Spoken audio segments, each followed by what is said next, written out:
As always, we want to give all honor and praises to Yahweh, to his holy servant and son, Ben Ami HaMashiach, to the princes, ministers, crown brothers and sisters, and saints of the kingdom of Yah. I greet you shalom, and welcome to an edition of Voices of Truth. We're blessed to have in our presence the former Minister of Divine Agriculture, who served for decades in that capacity here with the African Hebrew Israelites at Jerusalem. He is now Prince Yadiel.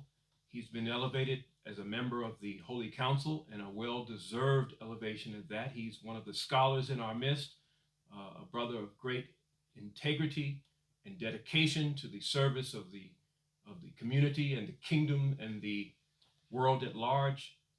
He's well-traveled. He has numerous experiences and lots that he would be able to share with us, and we're grateful for his presence. It's kind of hard to get hold of you because of your movements. I think you, like myself, were trapped.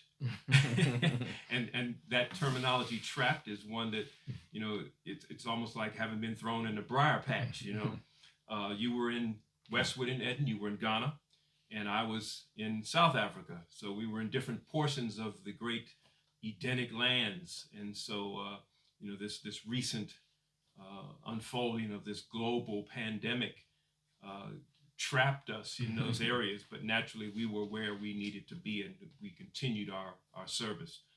I wanted to start, beloved Prince, by you giving us a little backdrop to your traversing the you know, from Chicago to Liberia, which is where I think I might have first met you in the late 70s, to Liberia, and then to the Holy Land. And of course, then we'll pick up later and talk about your exploits in other lands and moving around. You have become known as the greatest authority, the most in-demand authority in divine organic agriculture according to biblical cultural principles. But how did you make that transition? Because I know that this is not something that you were being prepared for in Chicago. So, Prince. Again, as always, giving all praises to the Holy One of Israel, Yahweh, and to our anointed spiritual leader, Abba Ben Ami HaMashiach, to the Holy Council, divine ministers, crown brothers and sisters, to the saints of the Most High Yah, and all those that are struggling for truth, justice, freedom, mercy, righteousness on the planet. I greet everyone in the holy tongue. Shalom, shalom. Shalom, shalom. That is an excellent question. Some of the journey I would like to forget, but I will engage you on this question at this time. Born in Chicago, Illinois, having gone through the what I refer to as the concrete jungle. It was in my vision at the time as a youth becoming an organic agriculturalist. At that time, of course, being from what is known as the Inglewood area, and Inglewood has a reputation even till today. Today, you're right. You know, so it has a long What's standing, left of it. right? It's a long standing reputation of violence and intrigue, drugs. But I thank Yah that he guided my steps unknowingly, you know, unconscious. But I know that it was the hand of Yah that guided me through this journey to my appointed time presently. So having born and raised in Chicago, south side of Chicago, it wasn't until I was the age of maybe 19 or 20 that I became politicized, you know, because that was like in the later 60s, 68, 69, you know. It was after the riots, you know, and of course a lot of the movement of the black activist movement was very strong at that time, you know, militant groups, the civil rights groups. And it began my journey in being politicized, began my journey in questioning, you know, who was I, you know, what was my portion, and what did I want to do in life. And as a consequence, it led me to various organizations and entities in search for the truth. Right. All right. And I ended up actually coming home from work one evening. I was going through my neighborhood upper grade center school, and I happened to see two brothers in the playground that night, about 10 o'clock at night. They were playing basketball. And as I came closer, I recognized that these were brothers that I had grew up with, and I hadn't seen them in years. And as I drew closer, I said, "Oh, this is Brother Leviel." I said, "Where you been? What you been doing?" He said, "Oh, okay." He said, "I'm in the truth."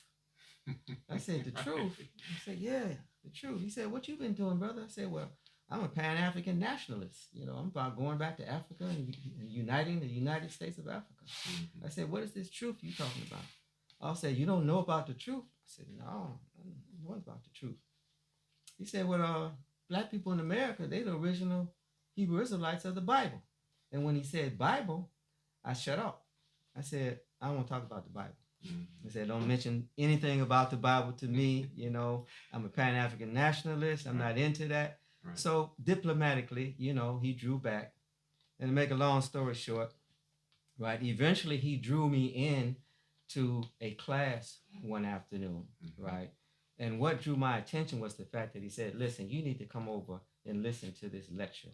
This brother is saying that JC was a black man." JC at the time, we thought was, right, Jesus Christ. Right. I said, "Jesus Christ was a black man?" I said, "No." So I said, I have to go see what this brother's talking about. So I went over to Leviel's house and sat, and unbeknownst to me, the brother was a young brother, right, had a beard, was dressed very peculiar to me because, I was different cultural dress. But he was a biblical scholar. And when he began to give the historical perspective, right, on biblical history, right, including the faces and the change of faces, then it really seeded into my mind that I really needed to investigate this truth thing, right? And consequently, my next experience with the truth was being invited to a cultural fair in Chicago.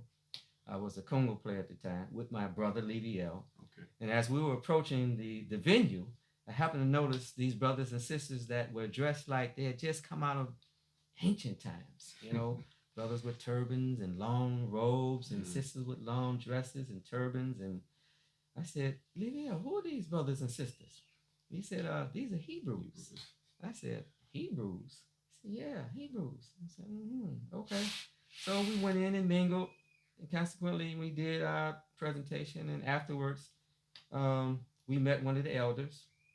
And consequently, he invited us to the class that he was teaching. And at that class is when I actually made my decision that I think I better to get into this Hebrew thing and find out what is this knowledge of self that I'm involved with. And that led me on the journey, right, to acknowledging that I am, right, a ascendant of the original Hebrew Israelites, right, of what has been come to known as the Bible. And that began my journey. So after spending four years, particularly in this Hebrew camp, right, among other brothers that were in the camp at the time, we were kind of instructed or guided that it was time to leave America, but we should journey on to Liberia first before going to Israel. At that time, of course, the Exodus had already occurred, and there was already the community of the Hebrew Israelites established in Israel. So this was 60 what for you? This was in 1972, actually, when we began to mobilize families. But I actually didn't make the journey to West Africa until 1976. Okay. Right. So when you talk about after the Exodus, of course, Ben Ami had his vision in 66, 67, they left, spent 2.5 years in Liberia. Correct. And by that time, they were here in Israel. Right, absolutely. And we came what would become known later as the second wave. All right. So it was in Westward and Eden that I took root of the knowledge of self and began to engage in that activities to build the community there, Westward and Eden. And prior to that, I think it's important to note this, that in our preparations to leave America, right, in the early 70s, it was mandated that all the brothers and sisters had to learn, right, some type of nation building skill, right? If the brothers, if it was the building trades, something that was practical, right? And the sisters likewise had to learn some type of nation building skills in addition to just, the keeping of the homes and the raising of the children, but other skills such as midwifery, advanced first aid, paramedics, all those things were valuable in terms of establishing a viable community, not just to survive, but to thrive. Right. So that was key to our understanding of what is necessary in preparation to relocate, right, to another environment. So fast forwarding back to Westwood and Eton, West Africa, having stayed there for 4 years, during the course of time, that's where I really began to get introduced to my connection to the land. And we began to, when we arrived in 75, I arrived in 76, we had already negotiated for 500 acres of land. At that time, land was very, very inexpensive, like $1 an acre, And we embarked on the rice farm and other projects to establish ourselves in Liberia, building projects, etc., construction. Where did the transition begin for us, and I would assume for you, in terms of moving out into the other Edenic lands, moving from here in Northeast Africa into the other Edenic or African lands with the organic agricultural idea? Okay. I have to say that there were several assignments that were given at that time. Some sent back to Babylon, the States, to give presentations, right, on the idea in agriculture, and networking with Black farmer organizations at that time, right, to share, right, reciprocal mentorship, because we still understand that the Black farmers still hold a reservoir of traditional agrarian science. Right. Okay, right. We refer to it as agrarian redemptive science in terms of being able to cultivate the soil naturally. And so, and having the blessing to be able to meet some of our elders who were still involved in the cultivation of those natural practices, and then being able to marriage that with our experience here in Israel, Northeast Africa, that began the journey of exposing the idea of agriculture throughout the globe. On that note, Nasik, I remember a guy named Burke or Burr something. He was with one of the farming organizations there. We built a relationship with. But I'm thinking again about that transition, the personal transition, and for us as a community, as a people, from I remember watching the documentaries about Dr. Carver. And when he said his secret was that he talked with the plants, and my first thoughts were that he's special in that disconnected mental way, but coming to understand, of course, that he was way ahead of his time, or at least he was a forerunner for us. Speak to that transition. That's interesting. I like to share an experience coming back to the Kifar Gardens, right?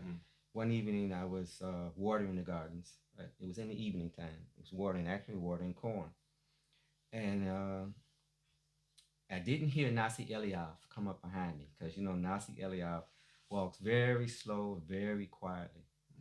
And then what I heard behind me was, if you listen, they'll speak to you. And I turned around, it was Nasi Eliav. I said, Nasi Eliav. He said, yeah. He said, Bang, if you listen, they'll speak to you. Wow. At the time, I had no idea of what he was referring to. Corn don't have mouths, and what kind of language are they going to be speaking, But it wasn't until we were cultivating the organic agricultural experiment in Moshav States B, and we stayed out there. Often we stayed out there overnight. And this particular time was in the fall winter season. We were growing cauliflower, and the Spirit moved on me to go out. This was after sundown, right, with a flashlight, and just to go out and just go up and down the rows of the cauliflower, just to see how they were doing, right. So as I was walking with my flashlight, looking at the flowers, looking at the heads of the cauliflower, and just marveling really at this phenomenon. Mm-hmm. I stopped, right? So I said, some said stop. Mentally, I stopped and I went back, maybe a few meters back, and I took the flashlight and I shone it on this head of cauliflower. And the cauliflower had become invested with what was called aphids, plant life. Aphids, yeah. Right. Now I had passed it. Yeah. Right. And then the feeling was go back. Right. Yeah. And this particular cauliflower spoke to me. Mm. That was the speaking of the cauliflower, was actually a feeling, right? A resonating with plant life, because plant life is conscious. It's intelligence, yeah. Right? So it signaled to me the resonance of what was happening to this particular plant. You were saying, hey, come back here. You missed something. Look at what's happening to me. And when I saw that, I said, okay. I understand what Nasi Eliab was saying about if you listen, they'll speak to you. And so having built on that, now I have the ear to be able to listen, right, to plants that would signify, right, what it is that needs to be done. If we're doing the right things, if we're cultivating right, if there's something that's lacking, or if they're just vibrant and healthy.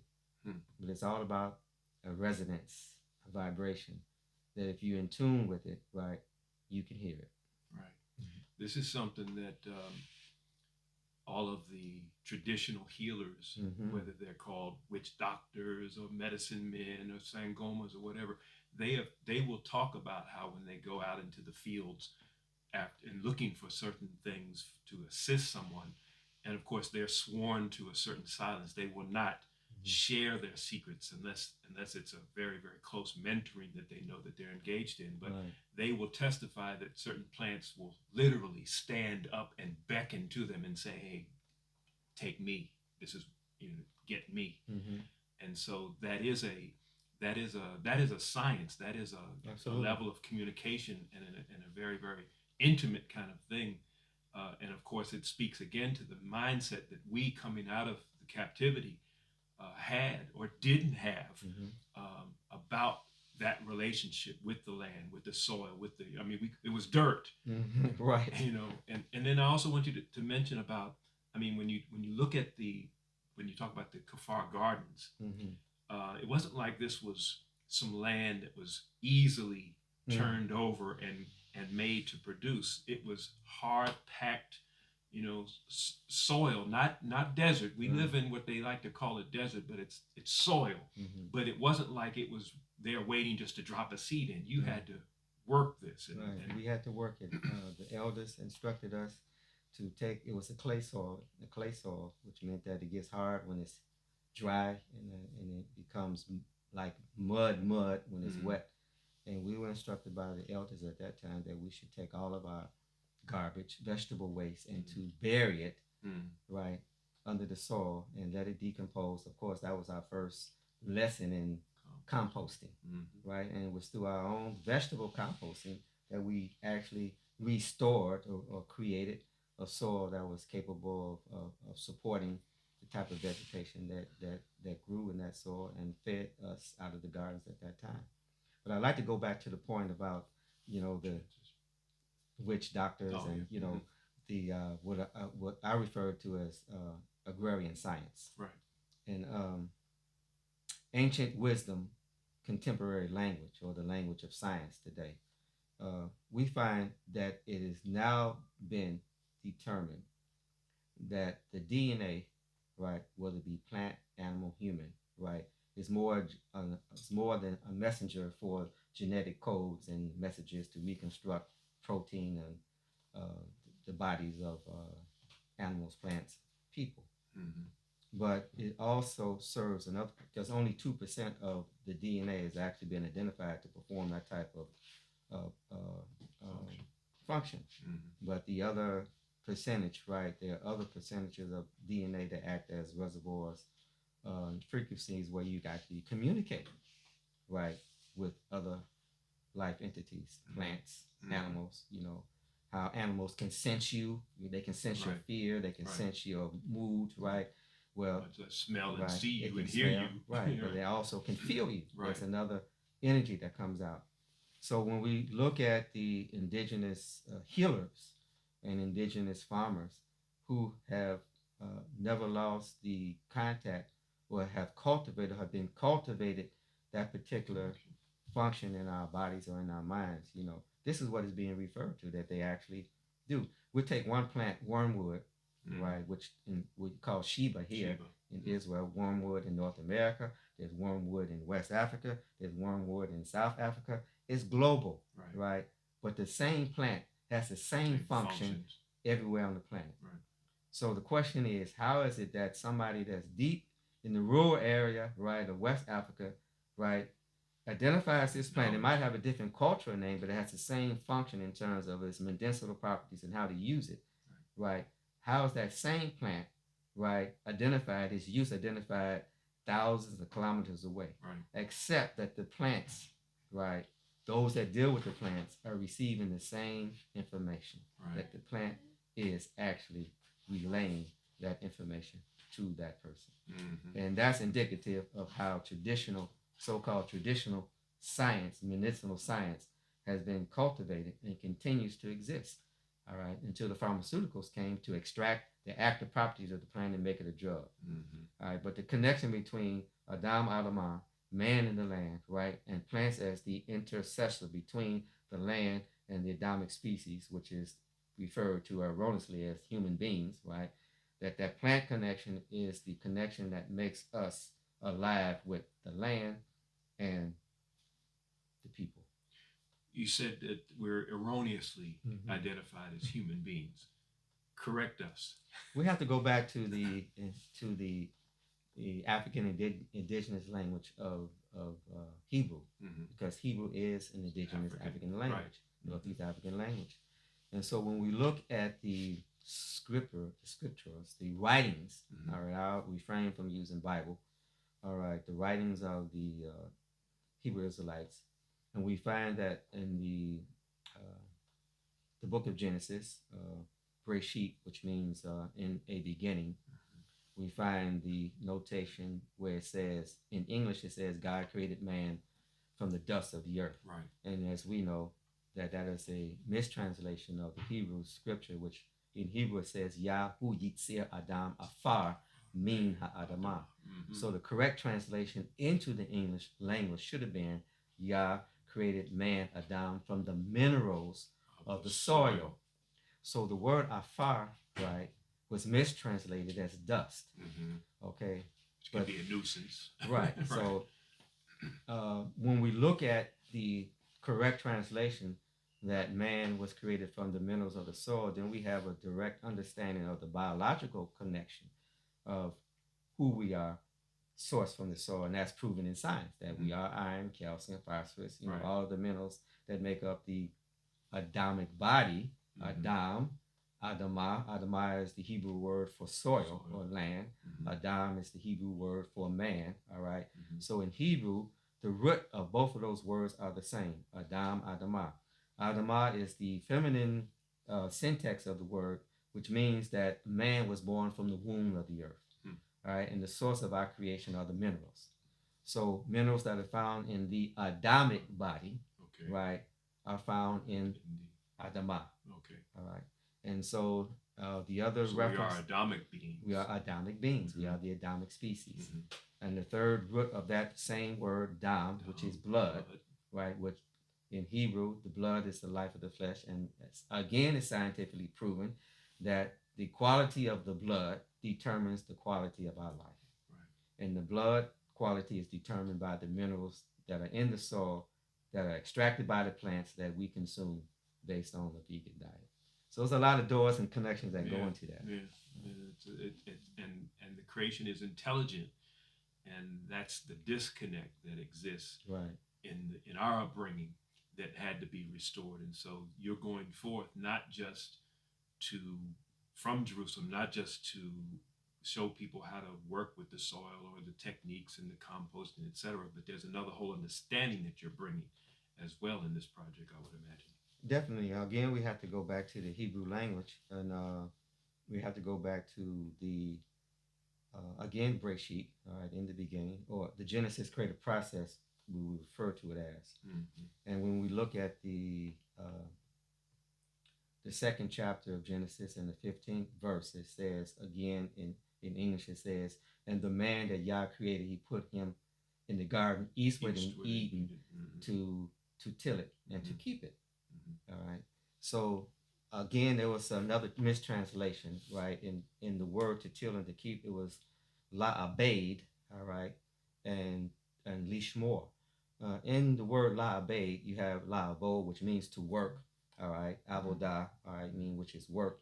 But also there's another syntax of the word la'abed, which means to cultivate. Okay. All right, and to cultivate the land, and then at the same time to watch the land. When Hebrew lishmor, right, it can mean to be a watchman or a guardian, but it also means to preserve, right, to keep intact, all right, its original condition.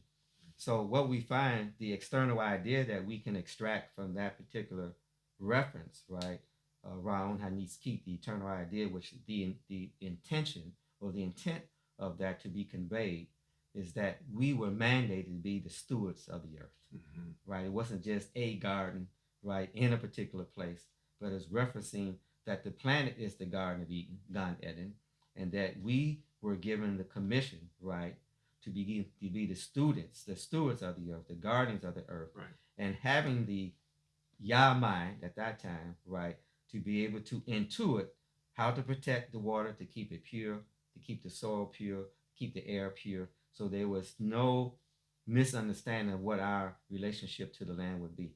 And we find today, right, even with the deluge of misinformation and so-called modern technology that's destroying the planet at a fast rate, we find that most indigenous cultures today have the same motif when it relates to the land, and they regard the land as sacred. Right. And the sacred responsibility is to protect that land, understanding that land is the source of our existence. A quite different contrast to the Western English interpretation of man having dominion. To dominate, right, to dig up and subdue and exploit. And so there's an entirely different paradigm that has to be conveyed to bring us back into harmony with the creation. And that's the whole idea of restoration. The idea of the restoration village, global restoration, restoring the values of our connection to the land, which also goes into our values of family structure. It touches on every aspect of social cultural life. It's to restoring those values, those principles, those ethics that had been lost and now have to be restored in order to restore the planet back to its Genesis creative station again. So as we endeavor to establish this Hebrew community westward in Eden, with our misunderstanding that wasn't time to go to Israel, consequently, we encountered some very challenging situations. One in 1979 was what became historically known as the rice riots, because the government of Liberia was the descendants of the so-called freed slaves, and that country of Liberia was established by the abolitionist movement to get the free slaves out and to colonize Liberia. And as a result of that, the colonization process just mimicked the same type of infrastructure and government structure that had held our people as slaves in America. So they became the new colonizers, the new slave masters over the indigenous people. For 133 years, this happened. It was in 1979 that was kind of the turning point when rice, which is the staple of the Liberian population, and of course at that time I think the monthly income was no more than $40, and out of that, rice was a major commodity to be bought.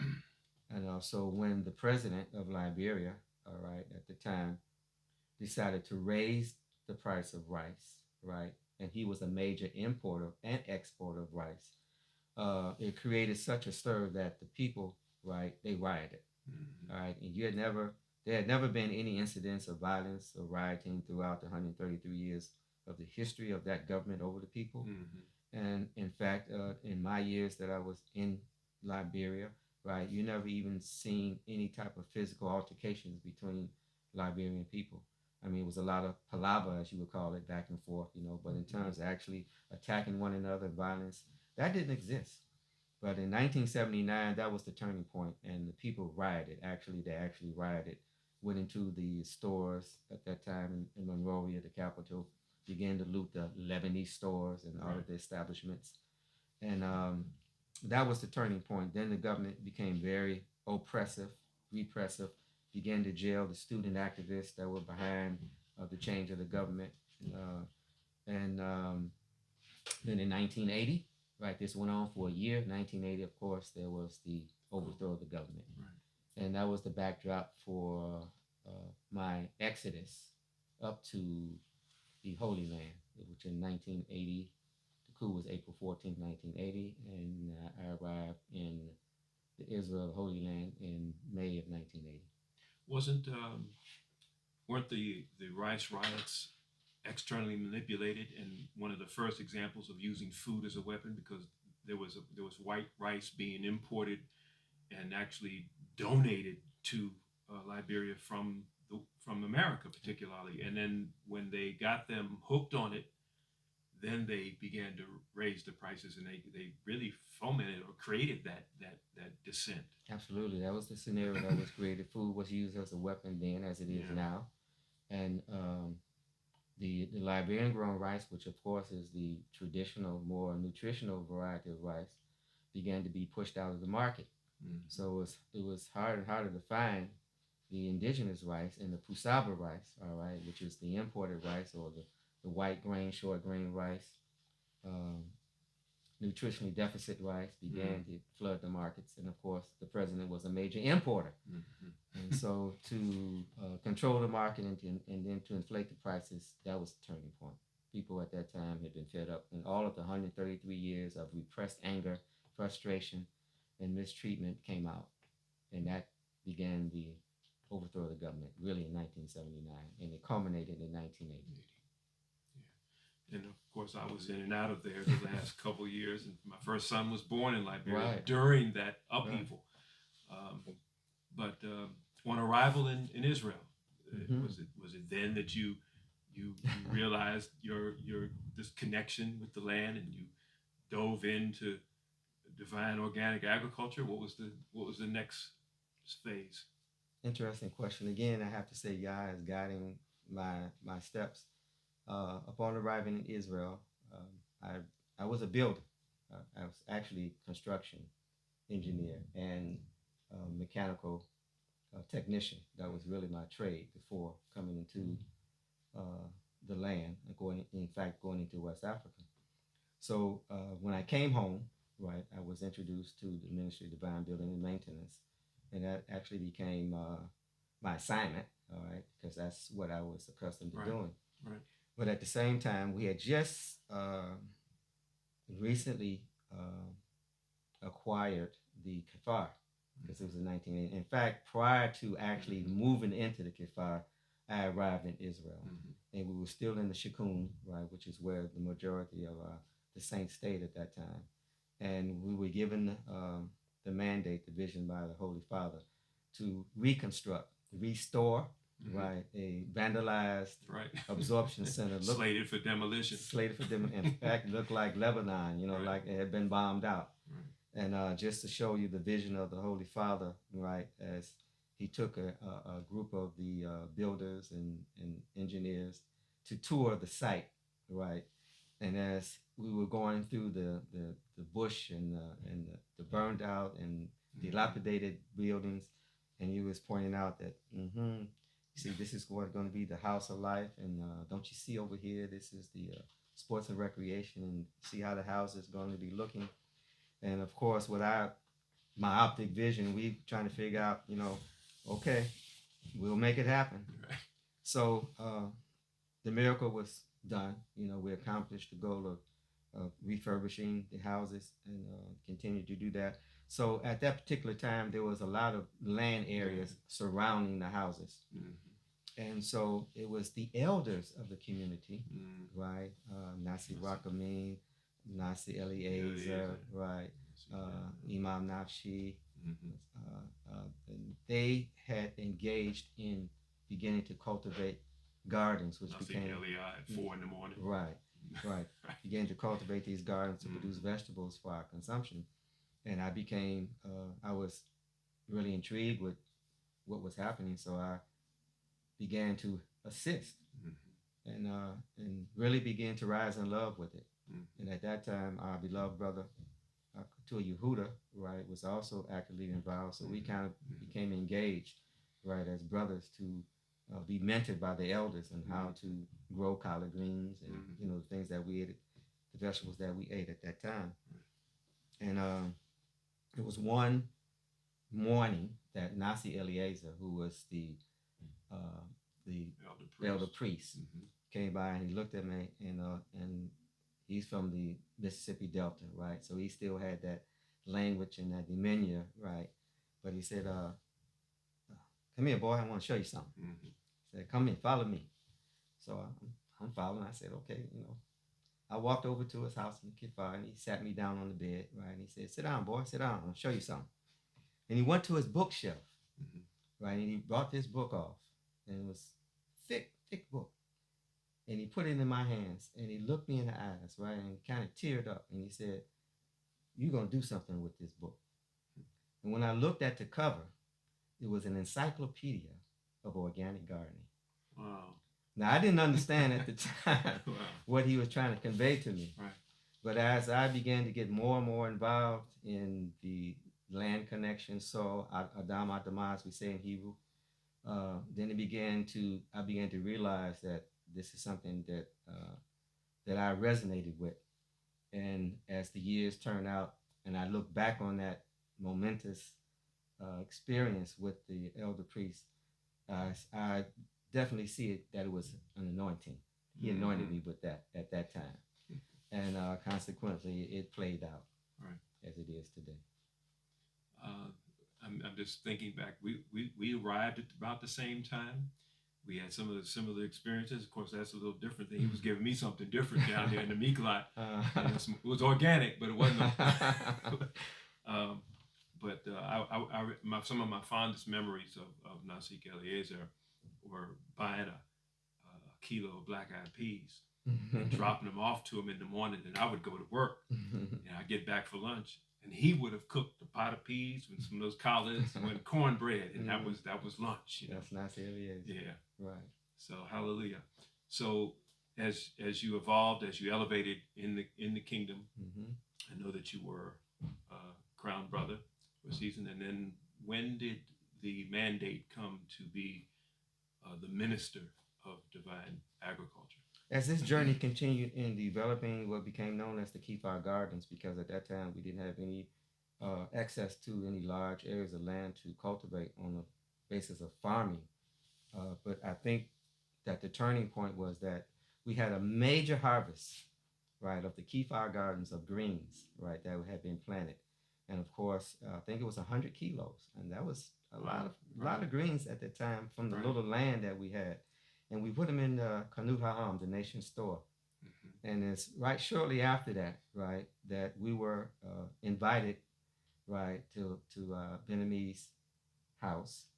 It was at that time Nasi Eliab, right, the Prince of Divine Agriculture, Aki Yehuda and myself. He invited us in, and he asked us. He said, "Would you all like to participate in an experiment in organic agriculture?" So we all looked. We said, "Well, certainly, we would like to, yes." And what the father had done is that he had already identified a farm area on the Moshav, about 20 minutes north of Beersheba. Moshav States V is what it was referred to. And the father had already created these connections with different farmers and different Moshavim community agricultural settlements. And this particular Moshav, he had negotiated an agreement for us to be able to rent 10 dunes of land, which is approximately 2.5 acres of land, for our experiment in organic agriculture. And it was Tua Yehuda and myself at that time were given the assignment to actually be on that Moshav, all right, the entire week, and we would come home for the Shabbat, Shishi Shabbat, and go back on Yom Rishon. And that's where we began to get our training, right? At Moshav State's Feed, learning how to put in the irrigation system, the maintenance of it, the installation of it, how to drive a tractor, how to use the implements of the tractor, right?